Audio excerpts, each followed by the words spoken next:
এই রেসিপিটা কলকাতার খুবই বিখ্যাত স্ট্রিট ফুডের মধ্যে অন্যতম। এই ধরনের স্ন্যাক্স সন্ধেবেলায় গরম চায়ের সাথে খেতে কিন্তু খুবই ভালো লাগে। বাচ্চা বড় সকলেরই প্রিয় এই স্ন্যাক্সটা। এই ডিমের ডেভিল এর স্বাদ একদম অথেন্টিক কিভাবে হবে আজ আমি এই ভিডিওতে করে দেখাবো। তবে চলুন শুরু করা যাক আজকের ভিডিও। আমি সুকন্যা। আজকে আমার ব্যাপক রান্না হলো ডিমের ডেভিল। ডিমের ডেভিল বানানোর জন্য আমি এখানে 10 পিস ডিম নিয়ে নিয়েছি। একটা পাত্রের মধ্যে বেশ খানিকটা জল গরম করতে দিয়ে দিয়েছি। জলটা যখন একটু এইরকম গরম হয়ে আসবে তখন দিয়ে দেব 2 টেবিল চামচ ভিনিগার। এবার জলটার সাথে ভিনিগারটা খুব ভালোভাবে মিশিয়ে নেব। এই ভিনিগারটা দেওয়ার ফলে ডিমগুলো আর ফেটে যাবে না। এবার একে একে সব ডিমগুলোকে দিয়ে দেব।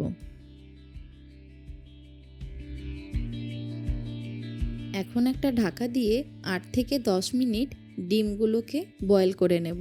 আমি যেহেতু হার্ড বয়েল করব সেই জন্য 8 থেকে 10 মিনিট বয়েল করে নিচ্ছি। অবশ্যই গ্যাসের ফ্লেমটা কিন্তু হাই করে রাখতে হবে। 8 থেকে 10 মিনিট পর ডিমগুলোকে তুলে নিয়ে ঠান্ডা জলের মধ্যে রেখে দেব। ঠান্ডা জলে এই কারণে দিলাম, ডিমের মধ্যে যে হিটটা আছে সেটা তাড়াতাড়ি রিডিউস হয়ে যাবে আর ডিমের খোসাগুলো ছাড়াতেও খুব সুবিধা হবে। ডিমের খোসাগুলো দেখুন কি সুন্দরভাবে ছেড়ে গেছে। এবার একটা সুতো দিয়ে ডিমগুলোকে আমি অর্ধেক করে নেব। আপনারা চাইলে ছুরি দিয়েও অর্ধেক করে নিতে পারেন।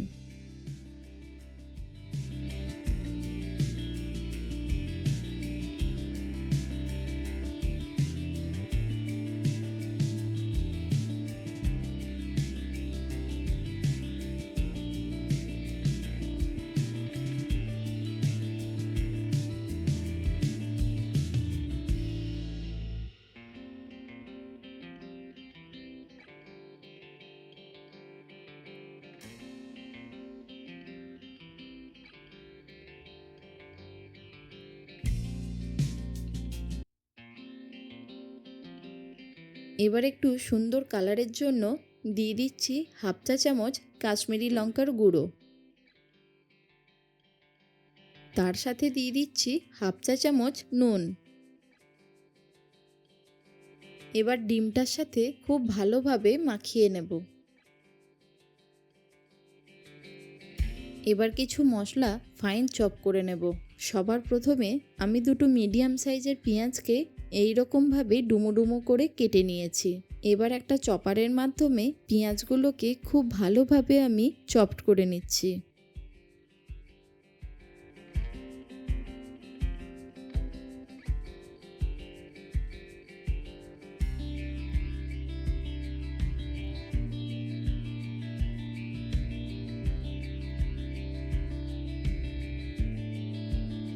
এখন নিয়ে নিয়েছি 25 থেকে 30 কোয়া রসুন, 2 ইঞ্চি আদার স্লাইস আর 5 থেকে 6টা কাঁচা লঙ্কা।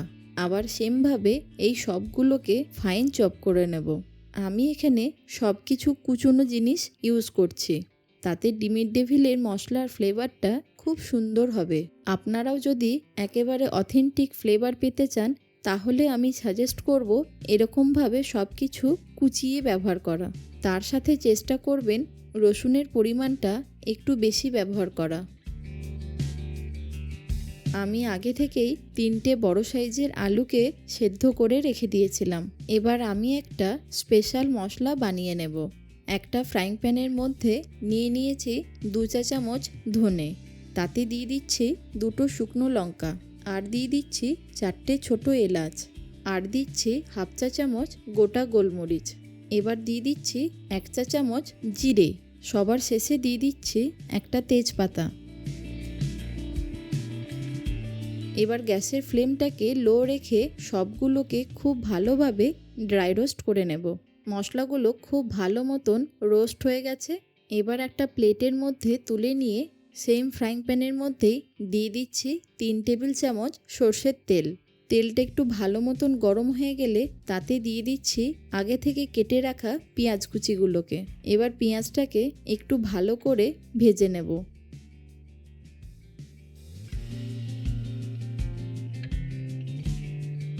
পেঁয়াজের কালারটা এরকম একটু চেঞ্জ হয়ে গেলে এর মধ্যে দিয়ে দিচ্ছি আগে থেকে চপ করে রাখা আদা, রসুন আর কাঁচা লঙ্কাটা।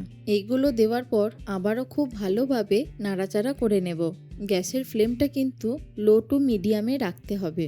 সবগুলো একটু ভালো মতন ভাজা ভাজা হয়ে গেলে এর মধ্যে দিয়ে দিচ্ছি 2 চা চামচ নুন আর দিচ্ছি হাফ চা চামচ হলুদ গুঁড়ো। এবার একটু সুন্দর রঙের জন্য দিয়ে দিচ্ছি 1 চা চামচ কাশ্মীরি লঙ্কার গুঁড়ো।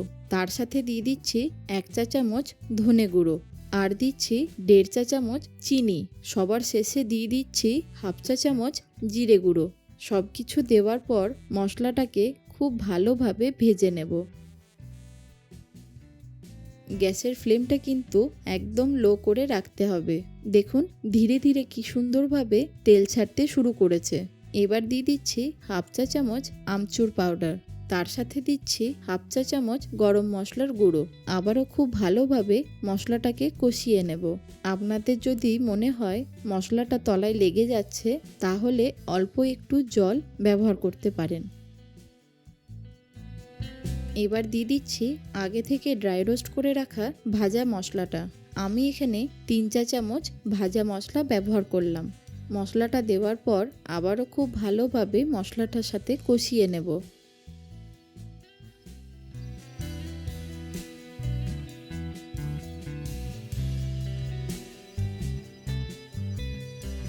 এবার দিয়ে দিচ্ছি চিকেন কিমা। আমি এখানে 500 গ্রাম চিকেনকে আগে থেকেই কিমা করে রেখেছিলাম। মশলাটার সাথে চিকেনটাকে খুব ভালোভাবে কষিয়ে নেব। ডিমের ডেভিলেতে সবসময় মাংসের কিমা ব্যবহার করা হয় আর ডিমের চপেতে শুধু আলু ব্যবহার করা হয়। ডিমের ডেভিল আর ডিমের চপেতে এটাই হলো ডিফারেন্স। এবার মাংসটাকে খুব ভালোভাবে মশলাটার সাথে কষিয়ে নিয়ে একটা ঢাকা দিয়ে 2 থেকে 3 মিনিট কুক করে নেব। 2 থেকে 3 মিনিট পর ঢাকাটাকে খুলে নিয়ে আবারও একটু ভালো করে নাড়াচাড়া করে নেব। ধীরে ধীরে দেখবেন মশলাটা থেকে তেল ছাড়তে শুরু করেছে। এবার আরেকটু সুন্দর স্বাদের জন্য দিয়ে দিচ্ছি 1 মুঠো ধনেপাতা কুচি। আবারও একটু ভালো করে নাড়াচাড়া করে নিয়ে তাতে দিয়ে দিচ্ছি আগে থেকে সেদ্ধ করে রাখা আলুগুলোকে।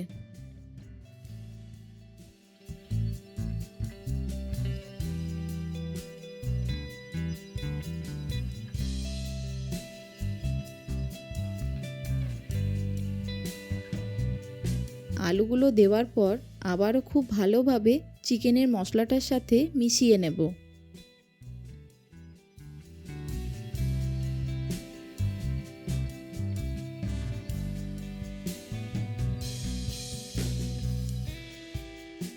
এবার একটা ম্যাশার দিয়ে আলুগুলোকে খুব ভালো করে ম্যাশ করে নেব, তাতে আলুর মশলাটার মধ্যে কোনো আলুর দানা যাতে না থাকে।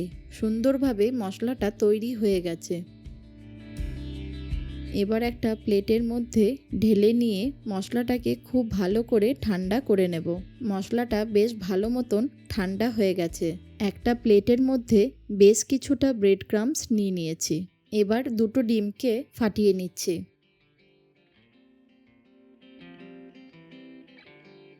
তাতে অল্প একটু নুন দিয়ে ডিমটাকে ভালো করে ফেটিয়ে নেব। আপনারা চাইলে ডিমের পরিবর্তে এখানে কর্নফ্লাওয়ারও ব্যবহার করতে পারেন। এবার আগে থেকে যে ভাজা মশলাটা বানিয়ে রেখেছিলাম সেটা ব্রেড ক্রাম্বসের ওপরেতে দিয়ে দিলাম। একটু ভালো করে মিক্স করে নিচ্ছি। এবার মশলাটাকে অল্প করে নিয়ে একটু গোল করে নিয়ে মাঝখানটাকে একটু এরকমভাবে চ্যাপ্টা করে নিচ্ছি। এবার একটা হাফ ডিম ওই মশলার মাঝখানটাতে রেখে দিয়ে চারিদিক থেকে ডিমটাকে কভার করে দেব। দেখুন ঠিক এই রকমভাবে তৈরি করে নিতে হবে। এবার এটাকে ডিমের গোলার মধ্যে ডুবিয়ে নিয়ে ব্রেড ক্রাম্বসে ভালোভাবে কোট করে নেব। আমি এটাকে ডবল কোট করে নিচ্ছি। ব্রেড ক্রাম্বসটা দিয়ে একটু ভালোভাবে চেপে চেপে কোট করে নেবেন।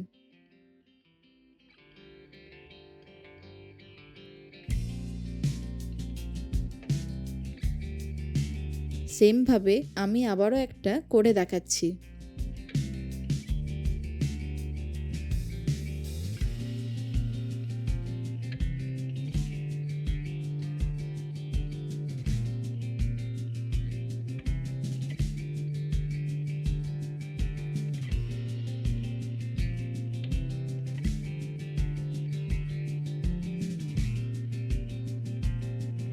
এইভাবে আমি একে একে সমস্ত ডেভিলগুলোকে তৈরি করে নেব।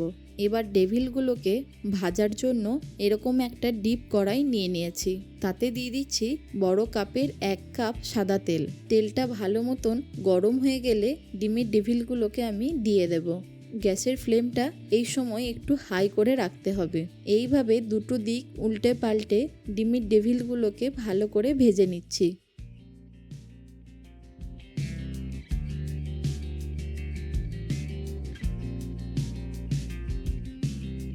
এবার একটা ছান্তা বা এই রকম তারজালির মাধ্যমে ভালোভাবে তেলটাকে ছেঁকে নিয়ে একটা টিস্যু পেপারের ওপরে তুলে রাখছি। একইভাবে বাকি ডিমের ডেভিলগুলোকেও ভেজে নেব।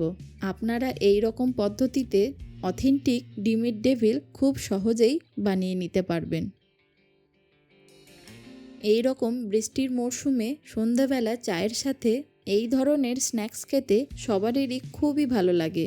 আশা করি আপনাদের এই রেসিপিটি নিশ্চয়ই ভালো লেগেছে। এরকম আরও নতুন নতুন রেসিপি দেখতে হলে অবশ্যই কমেন্টে জানাবেন। সুস্থ থাকুন, ভালো থাকুন, দেখতে থাকুন ব্যাপক রান্নাঘর।